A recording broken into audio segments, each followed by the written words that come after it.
Halo, selamat malam Foodpreneur di seluruh Indonesia. Ketemu lagi dengan saya, Sarita Suteja, di Foodies on Sharing. Foodies, the first F&B education platform in Indonesia. Ayo sekarang, malam ini saya akan undang salah satu narasumber kita yang jago banget jualannya. Sementara saya panggil narasumber kita, mungkin pada absen dulu kali ya. Ini dari kota mana aja, dari negara mana aja, sambil dadah-dadah boleh banget sama teman-teman yang ada di sini. Tunggu connecting ke Erlina, ownernya dari Pia Cookies Sahangat. Kita tungguin ya. Dari mana aja nih? Halo. Halo. Kok belum Halo. muncul wajahnya? Masa? Belum Di aku muncul. sudah. Kenapa?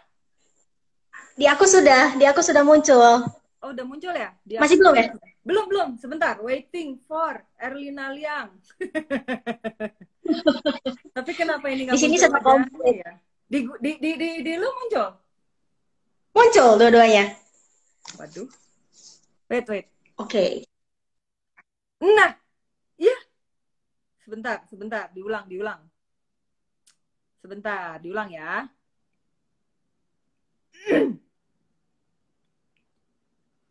Kita tunggu koneksinya ya. Ditunggu aja.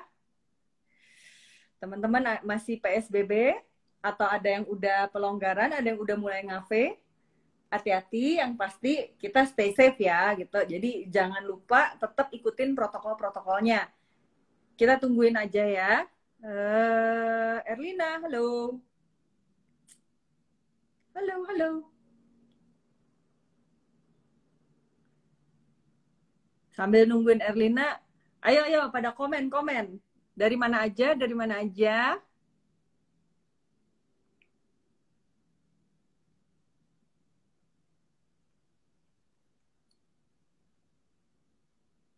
Waduh, masih belum ya? Kita tungguin ya. Boleh tuh yang dada-dada. Dari mana? Dari kota mana ini? Kalau mau disebutin usahanya juga boleh. Kita tunggu ya. Koneksinya kayaknya masih belum lancar. Bali, Bintaro, Bone, Sulawesi Selatan. Halo. Lombok ready, siap. Oke, sudah? Nah, ini dia baru sekarang Oke, jelas wajahnya. Baru sekarang jelas. Siap, apa kabar? Baik. Gimana di Bandung? Aman sentosa. Lu di mana sih? Bintaro apa di mana ya? Tangerang Selatan. BSD, Tangsel. BSD, Tangerang. Kayaknya dari sini bisa jadi banyak yang ini. Banyak juga kayaknya yang dari Tangerang atau enggak ya? Belum lihat sih. Belum ya? Oh ya, Ini tadi belum. teman-teman nanti kalau yang mau nanya sama Erlina itu bisa di kolom Q&A di bawah ya gitu. Jadi jangan di komen karena takut tenggelam, dan nanti di tengah-tengah akan saya matiin dulu komennya biar kita fokus ngedengerin Erlina. Oke. Sip, paling di awal kita kenalan dulu kali ya, Erlina ini siapa? Boleh. Oke, jadi namaku Erlina. Biasa orang manggilnya Cici Pia Cookies karena aku biasa dipanggil Cici Pia Cookies. Soalnya aku pemiliknya Sangat Pia Cookies gitu. Nah, sebelumnya sih mungkin orang banyak mengenal aku tuh timnya Rasa Lokal. Sampai sekarang juga sebenarnya masih sih gitu. Dan memang di Rasa Lokal aku jadi handle marketing ya, CMO-nya Rasa Lokal gitu. Jadi memang bidang aku di dunia digital marketing dan sosial media branding sih gitu. Nah sekarang tapi banyak orang mengenal aku sebagai Cici Pia Cookies sih, gitu. Sangat Pia Cookies gitu. Oke, nah Pia Cookies ini bisnis rumahan kan ya? Atau enggak? Iya, jadi malah awalnya ketidaksengajaan sih Pia Cookies ini. Jadi awalnya banget tuh tidak berniat untuk buka Pia Cookies sebenarnya. Jadi awalnya Pia Cookies ini tadinya tidak ditujukan untuk bisnis. Jadi aku bikin karena memang aku suka gitu, aku iseng.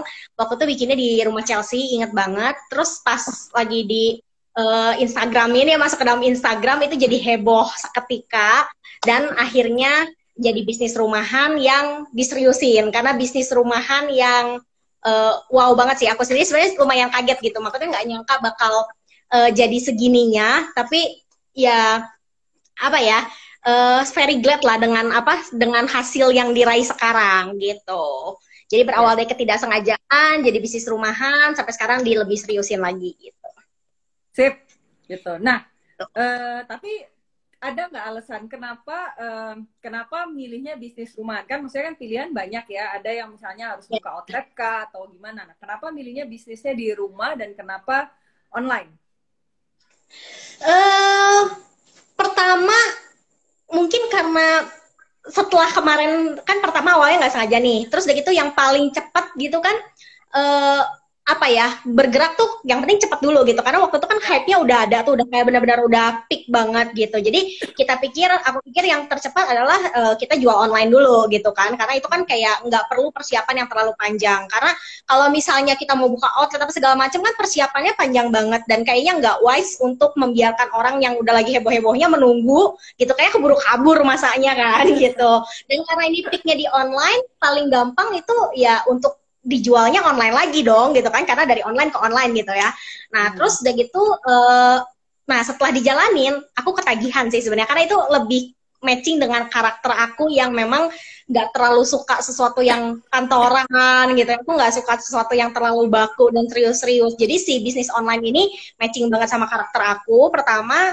Terus jadinya ketagihan sampai sekarang, kayak oh ternyata, dan di situ kan aku melihat bahwa oh ternyata bisnis online itu potensinya besar sih, apalagi sekarang ya setelah berubah gara-gara COVID ini nih, itu bisnis online jadi makin chance-nya makin besar sih. Bahkan aku bersyukur banget karena waktu itu memilih jalan ini, karena ini jauh lebih stabil di masa sekarang daripada mungkin yang punya bisnis outlet gitu ya, punya offline gitu. Mungkin Sarita lebih paham nih soal ini ya gitu. Cuman aku bersyukur banget sih karena si Sehangat ini menurut aku muncul dan rising di saat yang tepat gitu. Kita nggak pernah menduga bakal ada COVID ini, tapi ternyata si Sehangat ini yang jadi penopang banget malah untuk sekarang gitu. Tapi Erlina, gini kan, waktu pertama kali mulainya kapan sih, by the way? Agustus akhir 2019. Berarti ya. baru belum nyampe setahun, masih baby. Masih baby. Nah, tapi ceritain dong, maksudnya dulu awal-awal strategi yang dipakai untuk promosi bisnis Sangat Pia Cookies ini tuh kayak gimana sih? Oke, kalau secara strategi, jadi waktu itu kan nggak sengaja terus heboh kan. Nah heboh ini banyak kesalahan yang terjadi adalah ketika lagi viral itu database-nya nggak dikumpulin. Nah yang kita lakukan waktu itu adalah saat lagi viral-viralnya kita mengumpulkan database. Jadi database itu kita olah gitu. Istilahnya viralnya tuh nggak cuma terus udah hilang, bisa kita prolong gitu ya, bisa kita panjangin umurnya. Terus strategi lainnya adalah justru di sini aku nonjolin banget sisi kerumahannya sih. Karena rumah itu tuh kesannya lebih apa ya, lebih warm, lebih homey, dan lebih hangat, lebih dekat gitu ya. Lebih ngebangun trust-nya justru menurut aku lebih enak gitu. Jadi kalau misalnya buat bisnis online, bisnis rumahan begini, menurut aku yang nomor satu perlu dibangun tuh trust. Salah satu strategi yang sangat aku bangun adalah sisi trust dan personal touch sih, gitu. Karena ini rumahan, tidak terikat dengan PT lah apalah gitu ya. Aku lebih bisa, karena kan kalau bisa terikat kan susah ya, makanya ada norm rules yang panjang, yang birokrasi yang ruwet lah ya gitu. Kalau bisa ini karena bisnis rumahan, enaknya adalah di sini aku bisa benar-benar naruh istilahnya soul aku dan personal touch aku di dalam situ gitu. Trust yang aku bangun sama customer pun benar-benar trust in between aku sebagai si Cici Pia Cookies nih gitu dengan pembeli aku gitu. Aku benar-benar apa ya, strategi marketingnya as simple as mendengarkan sih sebenarnya. Mendengarkan, terus melihat, mengolah database yang ada, sama satu lagi kalau buat bisnis rumahan gini yang paling penting list building sih gitu. Kadang apa ya, very potential customer tuh nggak jauh-jauh dari kita kok, masih ada di dekat-dekat kita cek dulu, kita lihat gitu. Dan kalau misalnya mungkin orang-orang gitu ya kayak endorse nggak Ci, apa nggak gitu. Aku si Pia Cookies ini nggak endorse, justru amazingly karena aku sebelumnya di Rasa Lokal itu memang Chief Marketing Officer, saat aku posting gitu, akunya sendiri posting, orang-orang terdekat aku yang malah mau gitu, kayak mau coba dong gitu. Ini kan sesuatu yang apa ya, kalau misalnya istilah kita sengaja gitu ya, kita sengaja, kalau ini bukan rumahan, kalau ini PT, udah pasti itu ada kena angka yang besar-besar ya, ada dolar-dolar melayang tuh udah pasti gitu. Tapi karena ini rumahan, jadi list building lebih bisa dilakuin sih. Inner circle banyak yang mau membantu gitu karena tahu ini tuh rumahan, bukannya komersil banget gimana gitu. Jadi menurut aku strateginya adalah ya keep it rumahan, justru pertahankan dan tekankan bahwa ini adalah your business yang rumahan, ada your personal touch, ada apa ya, ada sisi trust yang dibangun ke kitanya sebagai pembuat gitu. Tapi berarti memang apa ya? Jadi berarti memang harus didorong kali, justru personal brandingnya itu harus didorong SCC Pia Cookies tadi ya sebenarnya ya. Betul. SCC Pia Cookies, atau kalau misalnya ada orang-orang sekarang kan banyak ya, kalau lagi COVID begini banyak juga antar tetangga gitu saling berjualan gitu kan ya, itu kan juga termasuknya bisnis rumahan. Dan ada teman aku satu memang dia sukanya itu berjualan via Instagram dia pribadi gitu. Dia memang cici tukang jualan segala macam lah intinya gitu ya. Nah, cici ini ya menurut aku apa ya? Dia itu memberikan personal touch-nya dengan cara ini enak loh bikinan mertua aku, ini enak loh bikinan suami aku kayak gitu-gitu. Jadi menurut aku kalau zaman sekarang ya personal branding itu nggak selalu harus kayak gimana banget, cukup juga ada apa ya, personal opinion sebenarnya yang ditanam ke dalam situ gitu. Jadi apa ya, jujur aja sih gitu. Jadi transparansi ya, jadi trust yang dibangun dengan sendirinya tanpa embel-embel yang justru terlalu komersil gitu. Tuh. Tapi sebenarnya bukan kalau Pia Cookies Hangat sendiri pakai e-commerce juga nggak sih? Pakai.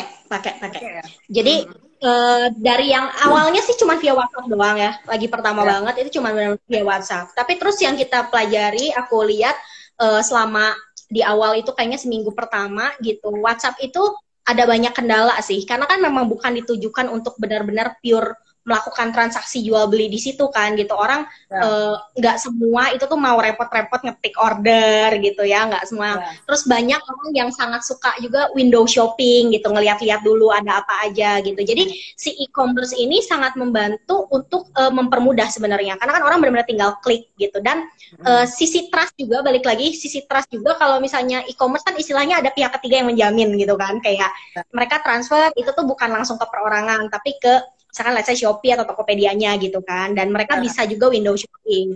Satu lagi, kalau aku sih sebenarnya ini kayak penjualan salah satu yang terbanyak di Shopee sih, gitu. Jadi kalau ditanya e-commerce penting nggak, Shopee salah satu yang menyumbang penjualan buat aku banyak banget sih, gitu. Nah, terus kelebihan lagi e-commerce adalah e-commerce itu kan terlihat ya udah terjual berapa, jadi nggak bisa bohong tuh gitu, terjual sekian, ratingnya berapa. Nah, jadi orang tuh window shoppingnya lebih enak, trustnya dibangunnya lebih transparan lagi gitu, karena ya orang bisa melihat testimoni dari orang lain tanpa dibuat-buat, di situ ada banyak gitu. Apalagi kayak ulasannya udah berapa belas ribu gitu kan, orang udah kayak oh ini beneran nih gitu, sekian ribu orang tuh nggak mungkin berbohong semua kan gitu. Kalau via WhatsApp gitu kan mungkin susahnya adalah orang nggak bisa window shopping tadi, nggak bisa ngecek juga udah berapa terjualnya gitu. Kalau misalnya kayak di marketplace itu kan transparan banget kelihatan tuh gitu. Itu juga salah satu hal yang kenapa membuat si marketplace ini working banget untuk kita berjualan online, apalagi kalau misalnya kayak F&B ya, karena F&B kan tentang rasa dan kualitas juga kan gitu. Itu benar-benar si marketplace itu penting sih. Gitu. Berarti sebenarnya e-commerce bisa dibilang memberikan kontribusi lebih besar nggak dibanding penjualan online yang lain?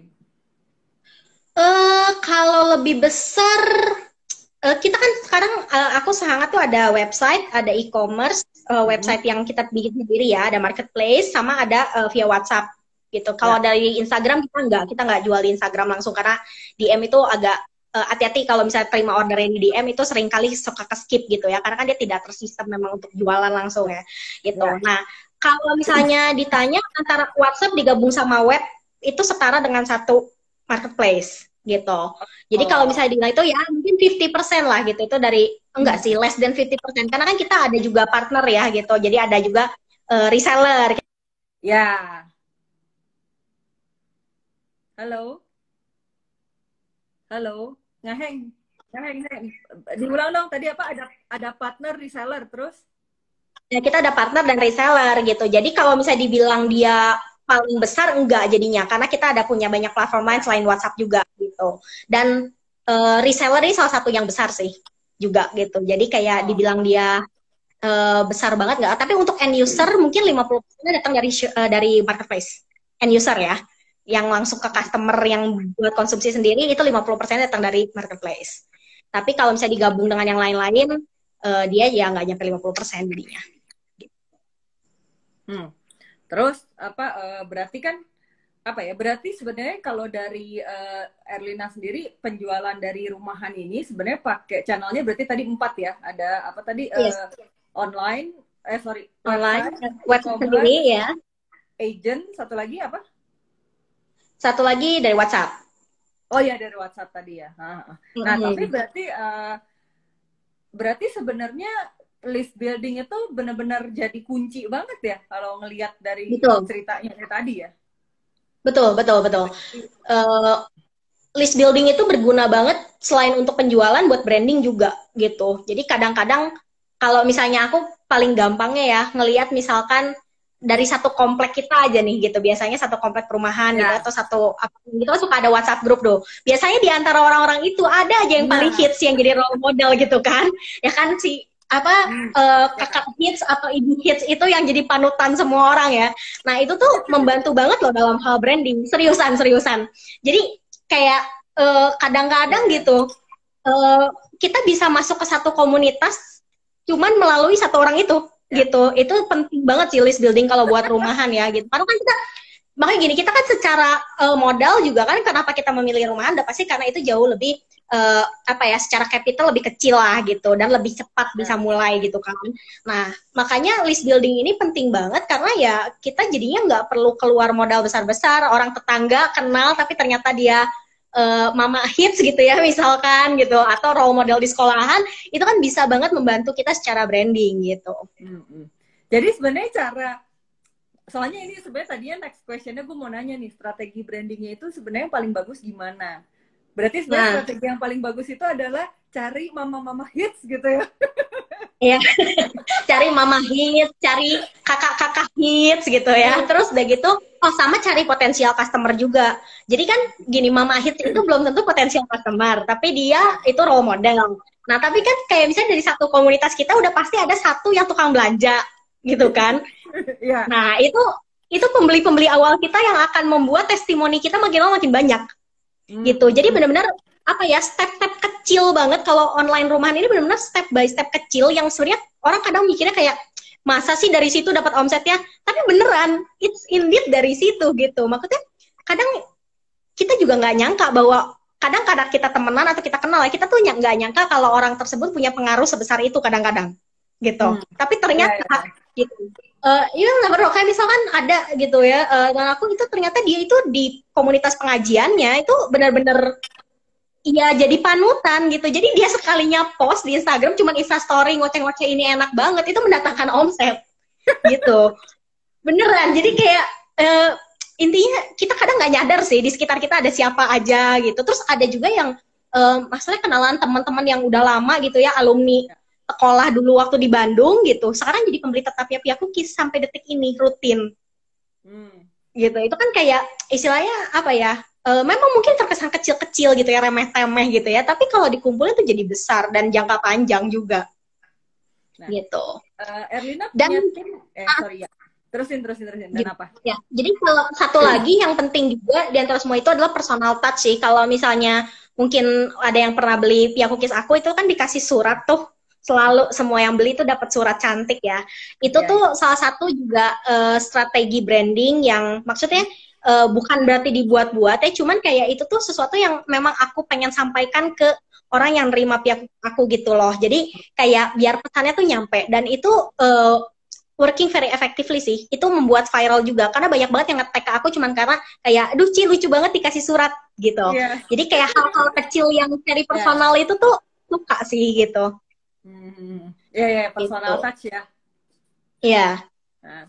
Nah, kalau Erlina sendiri punya tim lah ya pastinya ya di rumah. Sekarang udah ya. Ceritain dong, maksudnya kapan waktunya pada saat Erlina itu mulai merekrut? Kan tadi katanya kan nggak sengaja dari sendiri masih awalnya. Nah, kapan Erlina mulai merekrut tim sih? Sebenarnya kapan tuh maksudnya lebih ke apakah ukurannya pada saat omsetnya sekian atau misalnya kapasitas produksinya sekian atau gimana? Sebenarnya gini, kalau omset ataupun kapasitas produksi itu tiap orang bisa beda-beda kalau menurut aku. Cuman satu hal rumus yang pasti adalah ketika kita berusaha untuk mengerjakan sendiri, itu malah ada omset yang kelepas gara-gara kita nggak sanggup. Itu udah waktunya punya tim gitu. Jadi waktu itu ingat banget pas lagi awal aku buka PO, itu tuh chat yang masuk itu ribuan, 1000 sekian gitu. Sampai aku pertama ngerjain sendiri, terus aku minta bantuan teman aku 1 orang, terus teman aku sampai jatuh dari tangga gara-gara shock, chatnya masuk terus dia balesin chat sambil jalan turun tangga terus jatuh gitu. Terus di situ aku berusaha nyelesain sendiri, minta bantuan teman-teman karena kan udah terlanjur masuk dan nggak mungkin saya tim ya. Nah tapi terus aku beres menyelesaikan chattingan itu, totalnya aku ingat banget waktu itu buka PO 1 jam itu tuh 6.450 pieces total orderannya, 6.450 cookies. Ya cookies, yang which is aku udah, itu aku beneran lembur, practically hidup di dapur, terus dari itu aku gini, kalau misalnya aku mikir waktu itu, oke, kalau misalnya aku di dapur, berarti aku nggak bisa balesin chat, kalau aku balesin chat, berarti aku nggak bisa di dapur, means, berarti ini kan kalau misalnya kayak gitu, aku nggak bisa buka PO lagi dong, gitu kan, kalau misalkan aku nggak merekrut tim. Nah, itu salah satu tolak ukur yang menurut aku udah pasti sih. Kalau misalnya gara-gara kita pengen menghandle semuanya sendiri, ternyata kita malah melepas peluang, berarti itu udah waktunya rekrut tim sih. Simpelnya menurut aku begitu. Gitu. Jadi, ya kayak misalkan kalau misalnya kayak gitu kan pilihannya, kalau aku mau milih salah satu, aku nyelesain orderan, aku nggak bisa buka PO baru, nggak diselesain orderan, nggak mungkin kan? Kita udah dapat uangnya gitu kan. Jadi ya mau nggak mau, waktu itu yang pertama kali aku rekrut adalah tim admin. Oh, tim admin. Ya. Untuk balesin chatting tadi. Balesin chat. Iya, karena aku harus fokus di dapur. Karena kan menurut aku bikin cookiesnya sendiri itu kan lebih susah untuk didelegasikan daripada admin. Ya, gitu. Kalau admin kan aku udah ngerjain sendiri kemarin, aku udah punya nih standarnya harus balasnya seperti ini gitu. Dan aku udah bisa ngitung, dalam sehari itu harus reply sekian karena itu possible gitu ya. Aku ingat banget tuh nge-reply chatnya waktu itu aku 4 hari 4 malam. Reply chatnya itu benar-benar itu. Tapi kan aku jadi tahu tuh karena aku ngalamin sendiri ya, aku jadi tahu tim admin aku problemnya biasa apa sih gitu kan, yang chatting tuh biasanya buat closing gimana apa segala macam. Nah itu aku delegasiin, aku fokus di dapur. Tapi and then pas aku itu pun di dapur ternyata nggak bisa kalau aku sendirian gitu, karena jumlah orderannya kan lumayan fantastis ya, aku nggak tahan juga nih gitu, nggak mungkin gitu. Jadinya akhirnya aku juga decide untuk bikin kitchen yang memang ada tim yang ngerjain juga. Nah, kalau sharing dong waktu gambaran cara jualan biar omsetnya meledak gitu kan, wah-wahan. Apa pakai, maksudnya kalau yang berdasarkan pengalaman tadi kan ada yang pakai reseller, ada yang pakai, tapi maksudnya gambaran cara nge-breaknya mungkin ya, bisa nggak diceritain? Bisa. Jadi sebenarnya gini, dari awal gitu ya, meskipun kita mungkin belum punya reseller atau apapun, struktur harga tuh menurut aku udah harus diatur gitu, karena kan banyak banget kasus yang buka jualan rumahan asal jualan itu biasanya ujung-ujungnya gulung tikar gara-gara sebenarnya nggak ada profitnya, jadi capek iya jual banyak tapi kok at the end of the day kok gue nggak dapet untung, malah rugi gitu ya kadang-kadang gitu. Nah kadang yang jualan rumahan lupakan tuh, meskipun rumahan kan tetap ada cost marketing gitu ya. Terus kan udah gitu ya, misalkan meskipun kita marketingnya ala-ala cuman bagiin ke tetangga, misalkan kasih coba, kan bahannya juga tetap harus kita beli gitu ya. Nah itu yang kadang suka nggak dihitung gitu, padahal itu kan harus masuk margin keuntungan kita juga dong gitu kan. Nah itu pertama itu harus dihitung cost marketing, and then setelah itu kita perlu perlu cukup optimis bahwa kita akan punya reseller, karena nanti kalau misalnya kita udah set up di harga tertentu itu kita tidak menghitung akan adanya reseller, nanti kita repot sendiri karena kita nggak punya margin untuk resellernya. Reseller kan nggak mau kerja sukarela dong, pasti kan mereka mengharapkan margin lumayan gitu. Nah dari pengalaman untuk reseller itu minimum di 10% sih, 10%, tapi biasanya kisaran 10-20% gitu. Tapi reseller tuh biasanya yang minimum banget 10%, tergantung produk juga sih gitu ya, tergantung produk dan harga produk gitu. Nah, terus udah gitu, ada juga yang aku bilang tadi tuh, selain reseller, aku punya partner juga. Partner juga adalah contohnya, kalau misalnya kayak aku, misalkan ada partner namanya Halal Food Market gitu, itu dia platform yang kadang dia sendiri punya reseller lagi, atau aku juga ada kerjasama sama Ci Christine, apa One One Red gitu ya, untuk yang immunity cookiesnya. Itu kan mereka platform punya reseller lagi gitu. Berarti kan margin mereka harus beda dong dari reseller. Masa kalau misalnya kita udah kasih kayak harga reseller, terus mereka ke resellernya lagi gimana dong gitu kan? Nah, biasanya untuk partner third party yang partnership-nya lebih dalam dan lebih, of course, volumenya juga lebih besar, itu kita kasih margin lebih. Biasanya sih itu di sekitar 18% sampai 25% lah kurang lebih. Karena biasanya mereka punya margin lagi buat resellernya itu another 10% atau ya minimum 10%. Jadi gambarannya gitu ya. Jadi gambarannya gitu kurang lebih. Ya. Pastinya ada yang kalau misalnya yang agennya langsung ke Erlina ya sekian persennya tadi 10%. Betul. Gitu. Ya, persen biasanya kan minimum lah. Tapi ada standar harga nggak? Maksudnya ada gitu ya? Nah, kita justru menjaga juga, sebenarnya gini, kenapa kita kasihnya juga 10%, bukan yang sampai gede-gede banget, itu menjaga untuk adanya permainan yang curang sih. Ini belajar dari pengalaman aku lagi di Rasa Lokal sebelumnya. Kan Rasa Lokal tuh punya banyak reseller. Dulu, salah satu problem resellership-nya Rasa Lokal adalah banyak yang banting-bantingan harga. Dan aku tuh untuk yang Pia Cookies ini benar-benar nggak mau sampai kejadian kayak gitu. Karena ini rumahan, terus aku pengennya juga antar sesama reseller tuh akur gitu ya, gitu, damai gitu, nggak pakai berantem karena ini rumahan, pengen apa ya, feel-nya juga homey lah gitu, happy gitu kan, warm for everyone. Jadi aku memang men-set up marginnya itu terbatas. Jadi kayak ya kalau misalnya mereka mau jatuhin harga, it means mereka rugi banget gitu. Pilihannya begitu gitu. Tapi kalau misalnya di apa ya, di up sedikit harganya, aku perbolehin. Kenapa? Karena reseller aku tuh ada yang sampai di luar pulau, as in kayak di daerah yang jauh banget kayak di Ambon gitu, Jambi. Nah, itu kan biaya ongkirnya mahal ya. Jadi kayak nggak mungkin mereka jual dengan harga sama sih, of course. Gitu. Dan untuk mensiasati itu juga, aku nggak cuman buka programnya resell, tapi ada juga dropship. Jadi kalau dropship itu kan jual dengan harga sama, mereka dapat keuntungan, tapi mereka nggak stok barang, gitu. Iya. Gitu. Nah, cookies ini kan sebenarnya dulu emang nggak sengaja sih ya, tapi sebenarnya produknya sendiri dipilih itu berdasarkan apa sih? Apakah memang tren atau misalnya bener-bener kecelakaan banget lah, iseng ngepost orang mau jual gitu, atau sebenarnya emang Erlina udah ngeliat, oh ini kayaknya akan tren nih misalnya gitu. Oke, sebenarnya gini, waktu itu awalnya banget kenapa bisa kepikiran bikin si cookies ini gitu ya, meskipun bukan buat dijual tuh gara-gara waktu itu kita lagi di Shanghai gitu, kita ke satu hotel tuh cookies tuh dijadiin welcome snack. Jadi di luar lagi dingin, musim dingin, terus datang dikasih cookies anget-anget gitu, welcome snack soft cookies gitu ya, soft cookies gitu, terus yang dia sih nggak leleh gitu ya, cuma soft cookies biasa. Terus pas aku makan terus kayak ini enak ya, terus feel-nya tuh warm banget, kayak aduh di luar lagi dingin dikasih welcome snack itu tuh kayak jadi something yang really precious gitu. Nah terus udah gitu pas aku balik ke Indo, aku lihat kok harga soft cookies di Indo harganya amazing banget lah pokoknya gitu kan, ya mahal banget kan gitu. Terus aku mikir kok kalau di luar bisa dijadiin welcome snack, masa sih semahal itu gitu, kalau nggak masa iya bisa dijadiin welcome snack gitu kan, nggak mungkin kalau barang mahal banget dijadiin welcome snack dong gitu, pikir aku begitu.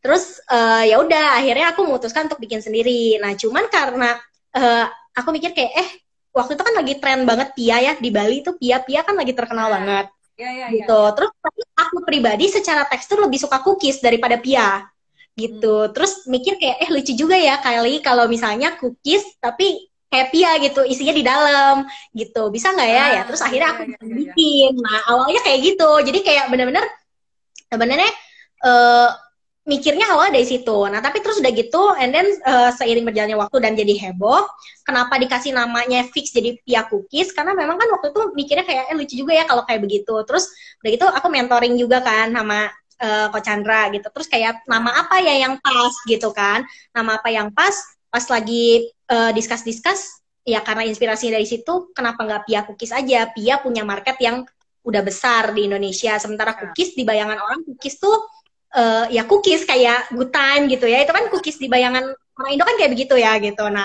uh, itu sih apa alasan aku milih jadi namanya Pia Cookies gitu, karena memang awalnya kepikiran lucu kali ya kalau tengahnya kayak Pia gitu ada isinya gitu. Nah akhirnya dipilih nama itu. Sempet sih mikir apa mau dinamain soft cookies aja, karena kan justru soft cookies yang diprediksi bakal tren nih gitu. Memang sebelum cookies jadi lumayan tren, tapi kita mikir kayak kok kayaknya kurang ada apa ya, terlalu biasa gitu buat kita kalau dinamain soft cookies aja gitu. That's why kita pilih namanya Pia Cookies gitu. Karena lebih, istilahnya apa ya, orang lebih gampang relate juga sih gitu. Ini Pia, kayak Pia isinya ada coklat telehnya, tapi ini cookies gitu. Gitu sih. Nah, jadi inspirasi awalnya kayak gitu. Ya. Nah, terus ini sebenarnya nyambung, ada yang nanya juga, tapi gue rekap aja lah ya, karena kebetulan mirip sama pertanyaan gue. Nah, dari awal kemunculan Pia Cookies Hangat kan udah punya beberapa rasa atau varian. Tapi kan kalau nggak salah kemarin itu kan muncul lagi, maksudnya muncul lagi rasa baru. Nah itu tuh R&D-nya itu gimana sih? Maksudnya apakah ngerisetnya tuh gimana untuk ngeluarin rasa baru itu, varian baru, rasa baru kan, baik itu rasa baru ya atau varian baru kayak apa, immunity cookies itu kan, immunity cookies atau yang rasa-rasa barunya si Pia Cookies itu, maksudnya R&D-nya itu gimana Erlina motretnya gitu. Oh kok akhirnya punya keinginan untuk ngeluarin misalnya kayak yang rasanya yang apa sih, gue lupa, yang Oreo ya, terus yang green tea, terus yang strawberry, terus kalau ngeluarin immunity cookies juga ada 2 kan nggak salah. Nah itu R&D-nya gimana? Oke, kalau dari sisi R&D ya gitu, karena kita rumahan, survei yang terlalu panjang tuh nggak bisa lah kita lakuin gitu ya, yang terlalu justru kayak perusahaan-perusahaan gede lakuin tuh kita nggak bisa. Cuman menurut aku gini, karena kita itu rumahan, kita juga punya apa ya, loyal customer gitu ya kan, memang ada apa tipikal market yang memang istilahnya penyuka produk kita gitu.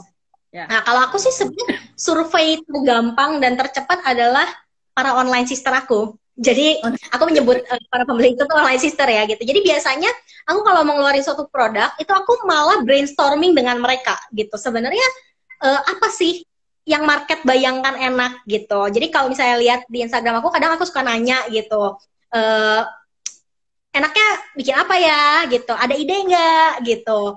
Nah dari situ aku sebenarnya itu mengumpulkan data sih, kayak seberapa banyak yang suka matcha, seberapa banyak yang suka susu gitu ya, kayak untuk Oreo gitu. Dan aku juga lihat tren-tren kayak misalkan kalau let's say kayak susu strawberry gitu ya, karena waktu itu mau Valentine kan, aku launchingnya dekat-dekat Valentine gitu, jadi kan identik dengan pink gitu. Terus itu strawberry memang salah satu yang banyak banget di request gitu. Tapi waktu itu pun keluarin survei, aku tanya gitu, kalian prefer susu strawberry atau red velvet, karena dua-duanya matching nih secara warna gitu kan. Nah terus aku juga lihat tren waktu itu kan kayak maksudnya Pocky Jepang yang strawberry gitu ya, rasa strawberry, dan juga KitKat strawberry itu kan hits banget di Indo gitu. Jadi aku yakin marketnya besar gitu, marketnya ada. Tapi kelemahan itu kan adalah kayak harganya, karena itu impor ya, harganya kan luar biasa banget gitu. Makanya aku pikir susu strawberry itu banyak penggemarnya, apalagi kalau aku bisa bikin dengan harga yang affordable gitu. Nah jadi kayak urutannya, pertama kita survei dulu dari market yang udah kita punya gitu, terus dari itu kita validasi juga dengan market yang ada gitu. Misalkan kayak misalnya ini yang strawberry kesamaannya dengan si Pocky dan KitKat tadi itu, market mereka besar, ya berarti bisa kita kerjain nih gitu, apalagi kalau kita menang secara harga gitu, tapi secara rasa nggak kalah gitu ya. Terus udah gitu kalau misalnya kayak matcha latte, tau lah ya previous background kita kan di espresso ulur green tea ya, jadi kita udah tahu bahwa market matcha itu di Indonesia memang niche gitu, memang bukan market yang besar banget, tapi very sangat benar-benar fanatik gitu. Matcha fanatik itu kan benar-benar matcha for life lah pokoknya gitu kan. Dan kalau misalnya kayak Oreo, nggak perlu ditanya lah ya seberapa besar marketnya gitu kan. Kayaknya itu udah everyone juga banyak banget yang suka gitu kalau Oreo gitu. Kalau misalnya kayak Immunity itu produk yang kita keluarkan karena keadaan, karena situasi. Jadi waktu itu baru awal-awal COVID, aku mikir gimana caranya untuk stay relate sih sebenarnya gitu, karena ada changing behavior banget kan gitu. Waktu itu seketika fungsional produk itu jadi the king lah istilahnya gitu. Semua orang mencarinya fungsional produk gitu. That's why kita keluarin Immunity Cookies buat orang-orang yang tetap pengen ngemil, tapi kayak itu punya benefit secara immunity gitu. Punya istilahnya ngemil cantik, tapi bikin sehat gitu. Makanya kita pilih jahe merah, karena jahe merah memang udah terbukti gitu kan, sama madu. Karena itu juga dari hasil dari hasil survei-survei, ternyata salah satu kendala yang orang-orang hadapin adalah kalau jahe banyak banget yang nggak suka minum jahe diminum atau dibikin ramuan, apalagi anak muda gitu ya. Anak muda tuh kayaknya begitu jamu langsung no nggak suka gitu, atau kayak repot malas bikinnya. Terus kalau misalnya, jadi kita bikin versi cookies kan gampang dan enak gitu, cemilan bentuknya, bukan kayak minum jamu yang menyiksa gitu.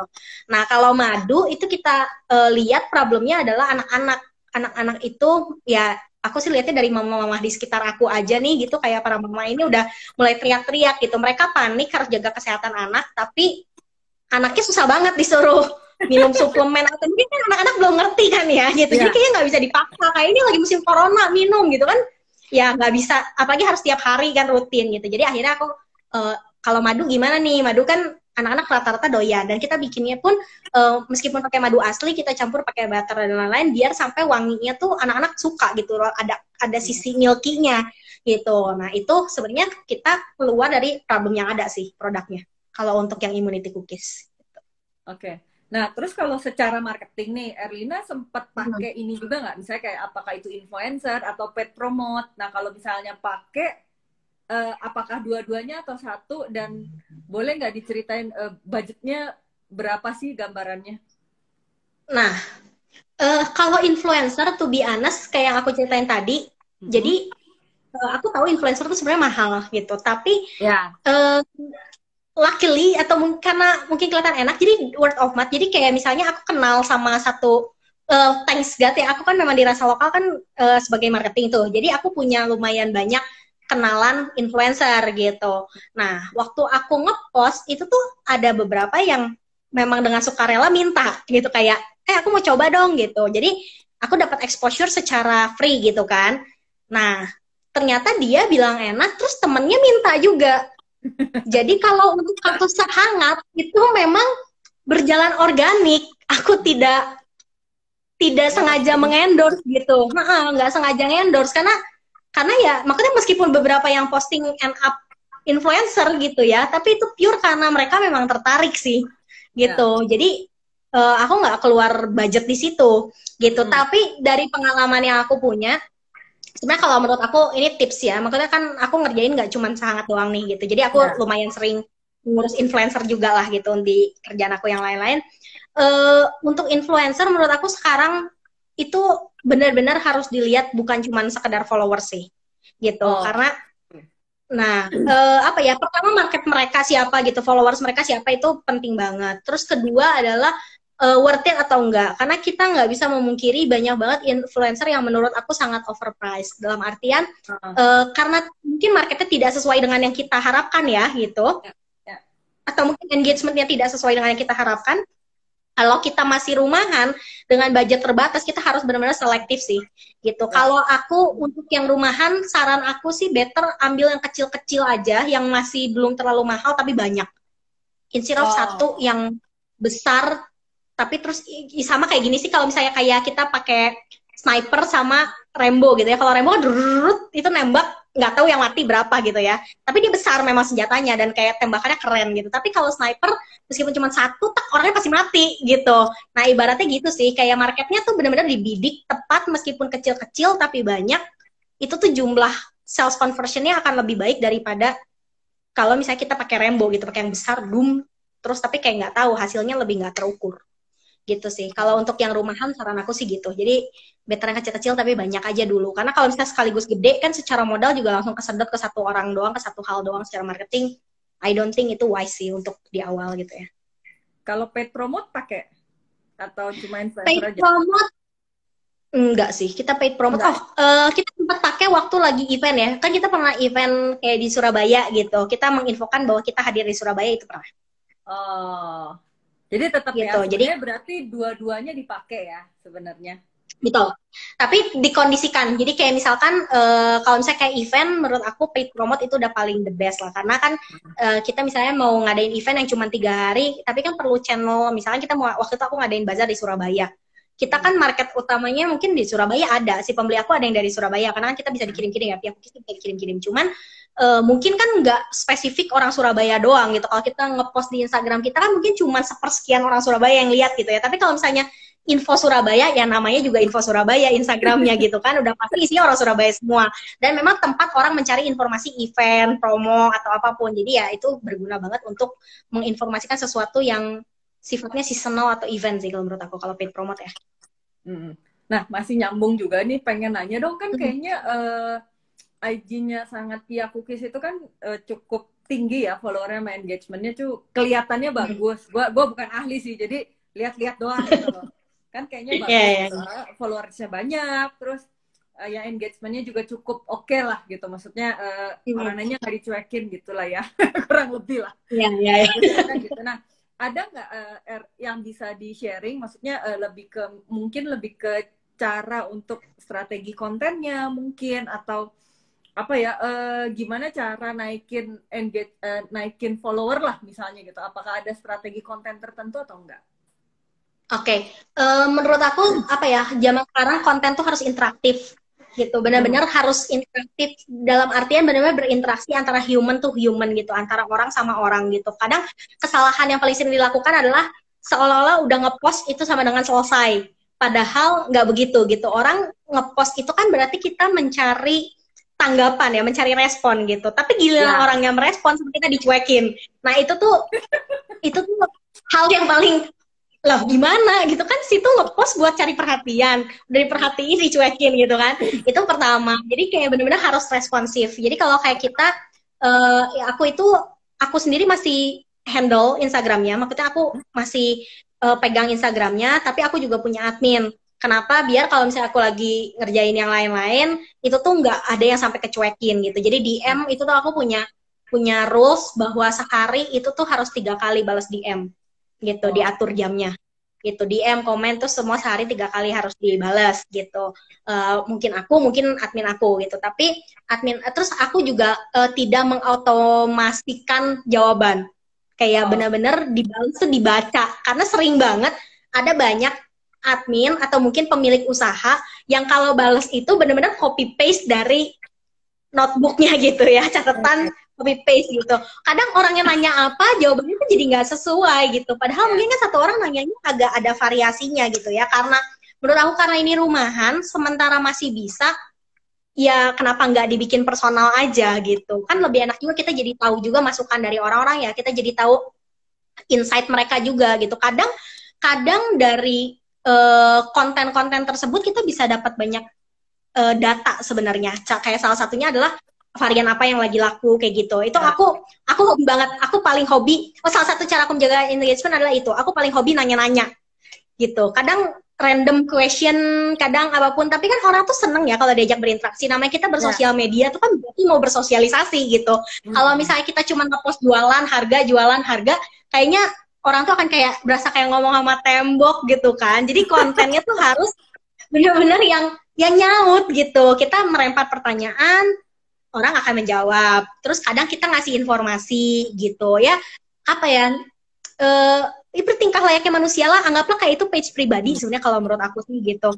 Jangan kayak cuman sekedar jualan gitu. Jadi kalau aku salah satunya sering banget bikin kuis-kuis. Kadang-kadang nggak berhadiah atau kadang-kadang juga hadiahnya bukan hadiah besar gitu ya. Cuman aku benar-benar pure pengen nanya gitu. Itu membuat menurut aku si page aku tuh jadi lebih hidup gitu. Ada interaksi, selalu ada entah yang komen, entah yang nanya, entah yang, atau sekarang Instagram banyak fitur juga tuh, ada question box, ada polling, ada quiz gitu kan. Ya itu kayak gitu-gitu.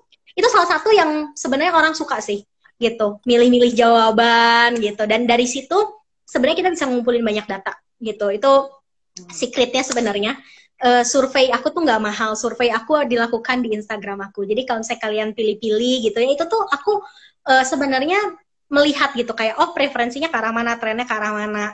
Yang sebenarnya market aku tuh siapa gitu. Makanya followers aku tuh siapa sih? Dari situ kita lebih bisa mengenal followers kita juga sih gitu. Jadi kita bisa bikin konten berikutnya yang sesuai juga. Kelihatan kalau misalnya sesuatu yang tidak disukai sama followers kita itu pasti berasa kok agak sepi gitu. Kayak oh ternyata ini tidak disukai dan gak ada aturan baku dan bisa berubah. Jadi kayak sejak COVID ini tipikal konten yang disukai juga berubah banget. Jadi kalau menurut aku rajin-rajin aja ngecek insight-nya gitu. Oh ternyata konten kayak gini nggak disukai nih, atau oh ternyata konten kayak gini orang udah bosen gitu. Nah berarti selama ini kalau di strategi kontennya itu masih di handling sendiri ya atau ada timnya? Tim khusus sih enggak, karena menurut aku karena ini personal banget ya gitu. Jadi taste-nya kan masih harus ada unsur Erlin ya nih seorang cici gitu. Tapi aku biasanya lebih ke arah idenya, terus kayak apa briefnya gitu. Terus kalau misalnya kayak untuk menjadikan itu sebuah caption atau apa itu ada beberapa yang dihandle sama tim gitu. Karena kan kalau nggak ntar jadi apa ya istilah terlalu detail juga gitu. Sementara kita kan harus ngerjain yang lain-lain juga kan gitu. Tapi secara brief idenya itu tetap dari aku gitu. Nah, istilahnya standarnya kita yang bikin deh gitu, tapi untuk operationnya itu udah ada tim gitu. Nah, tapi terus, ini bukan tim yang pertama kali harus dibentuk enggak sih? Kalau menurut aku tim konten itu karena ini personal banget, sebenarnya kalau misalnya masih bisa dihandle sendiri, ini bukan priority untuk segera punya tim konten sih. Jadi yang lebih priority mah admin gitu ya? Admin, bener. Jualan aja dulu, beneran. Admin sama kalau misalnya kitchen gitu ya, mungkin kalau misalnya masak sendiri gitu, kalau misalnya ini ya mungkin perlu ada assist sih gitu, yang assist, yang bantu. Nah, ini agak penasaran juga sih. Pihak Cookies Hangat tuh sebenarnya punya kompetitor nggak sih? Sebenarnya kalau dibilang nggak ada sama sekali nggak sih gitu, ada. Ya. Cuman memang kalau secara jadi kayak soft cookies yang ada sekarang kan banyak tuh yang buka soft cookies, entah itu online maupun yang punya outlet ya gitu. Udah lumayan banyak soft cookies. Sebenarnya itu secara nggak langsung ya kompetitor kita juga gitu. Tapi memang secara konsep kita bikin agak berbeda gitu. Karena ya justru kita istilah gini, kita soft cookies yang membumi deh gitu, yang bisa dikonsumsi sama semua orang gitu. Jadi secara apa ya, secara kualitas aku sih berani jamin kita nggak kalah gitu ya. Cuman memang kita sengaja bikin ini yang istilahnya affordable gitu, secara size kita. Jadi kita ininya adalah secara size, secara bentuk mungkin kita nggak secantik-cantikan mereka ya, tapi kita itu lebih ke arah yaitu tadi soft cookies yang membumi gitu. Dan tapi kita bikinnya juga agak lebih crunchy sih.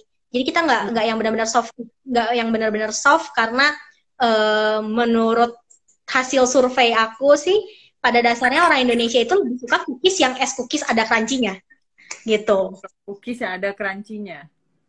Iya, karena di image kita orang Indonesia nih selama sekian tahun cookies itu kan crunchy kan, kayak iya gitu. Jadi kalau misalnya kayak kita bikinnya terlalu soft itu tuh jadi kayak terlalu kebule-bulean deh gitu. Nah, kayak kita bikin yang istilahnya apa ya, tapi soft cookies itu tetap biar gimana pun kompetitor kita sih gitu. Cuman ya kita membumi lah gitu. Jadi sebenarnya kompetitornya itu bukan yang head to head banget ya, lebih ke umum kali ya. Betul gitu. Kalau head to head kebetulan kan Pia Cookies kategorinya memang kita yang bikin dan punya kita kategorinya juga. Jadi ya nggak ada sih yang bikin Pia Cookies lagi. Nah, ini sebenarnya dari tadi pertanyaannya tuh banyak masuk. Jadi sama gue tuh disortir sebenarnya tadi udah banyak yang kejawab sih. Kayak apa dia nanya mastiin reseller amanah. Kemudian apa seberapa penting paid promote influencer atau artis tadi udah dijawab juga. Gimana research development? Oh ini nih. Kalau di industri makanan seperti cookies, kalau awal-awal buka PO dulu atau udah ada ready stock selalu dibuat setiap hari ya gitu? Aku semua sampai detik ini pun sistemnya PO. Karena Iya, untuk menjaga kualitas juga, karena kan Ya. itu kan umurnya bukan yang panjang banget, meskipun kita cookiesnya lumayan tahan, karena kan lumayan kering ya, tapi kan dalamnya kan leleh, jadi campur antara kering dengan basah gitu kan. Nah itu tuh kita sendiri tahan sebenarnya di luar kulkas 14 hari, tapi kan Hmm. kalau misalnya kita ada ngetok, terus misalnya nanti ada yang istilahnya leftover stoknya gitu, secara kita ada Mm-mm. variannya juga lumayan banyak, nanti kan kalau misalnya sampai itu ada sisa, nggak fresh dijual lagi kan sayang gitu, jadi kita semua sistemnya by PO sih. Hmm. Oh ya, Gitu karena balik lagi ke yang hmm, depan nih. Waktu awal-awal Erlina cara ngerekrut orang yang mau jadi reseller tuh gimana caranya ya? reseller ya.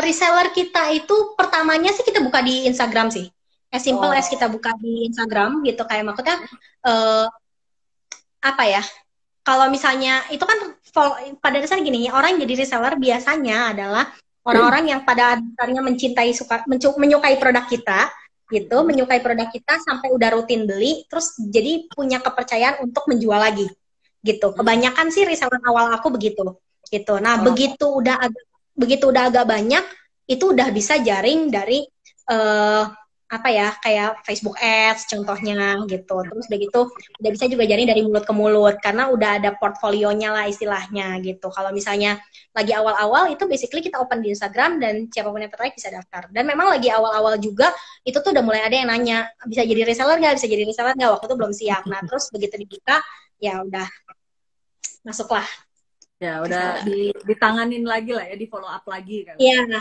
betul. Nah, terus ini mau nanya juga nih, sepenting apa sih sebenarnya desain dan foto yang bagus untuk bisnis rumahan kayak gini?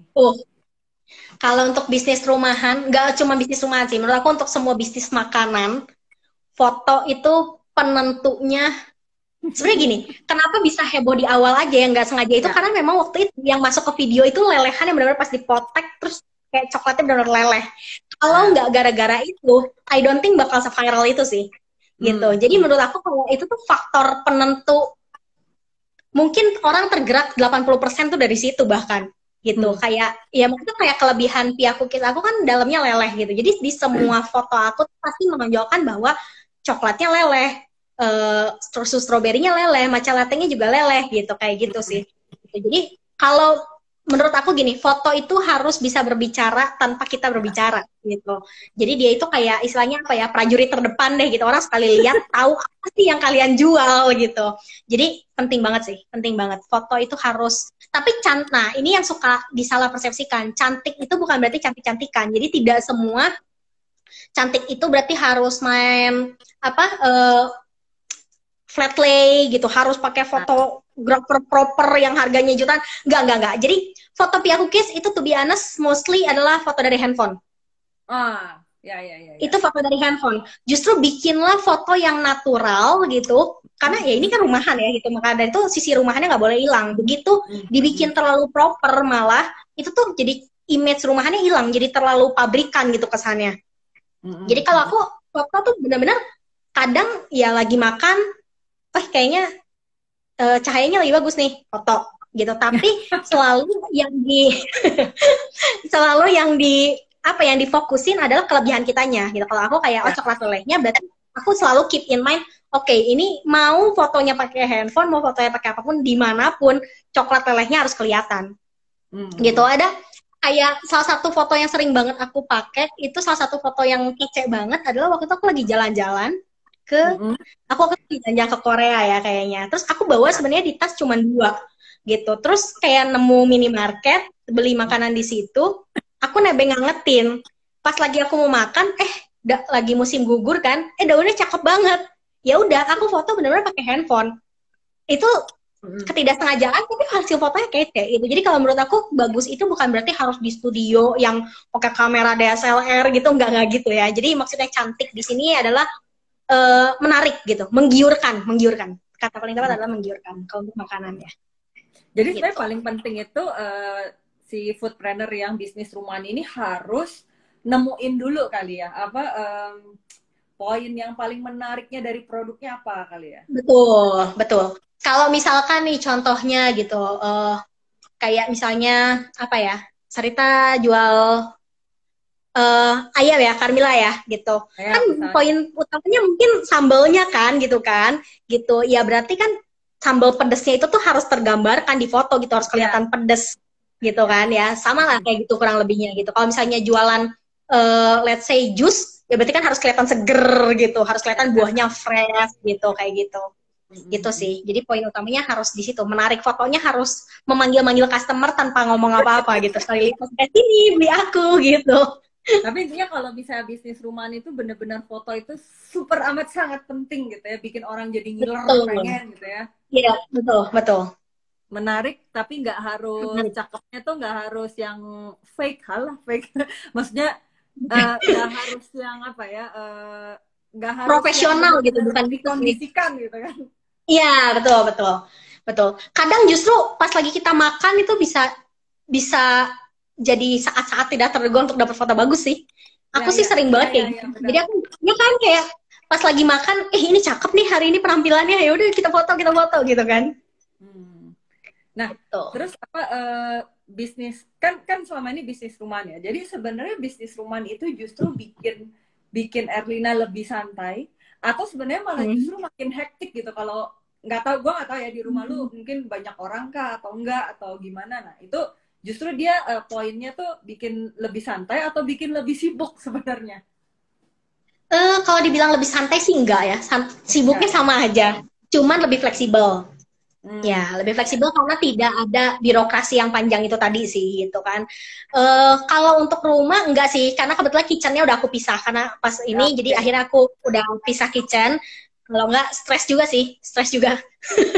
Kalau disatuin stres sih. Kalau misalnya udah membesar sih, menurut aku kitchen dipisah nggak apa-apa gitu, karena kan Ya, udah ada tim yang bantuin juga ya gitu. Tapi ya. quality control jangan lupa aja gitu, itu kayaknya penting lah gitu.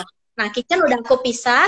Hmm. Enaknya adalah apa ya, kan fleksibelnya sih. Sebenarnya fleksibelnya itu membantu banget sih gitu. Kalau misalnya apalagi buat orang-orang yang kayak aku gitu ya, memang tidak suka diem gitu, bisnis rumahan ini tuh bisa lebih mobile aja sih gitu. Tapi kalau secara sibuk, I think semua usaha sama aja sih.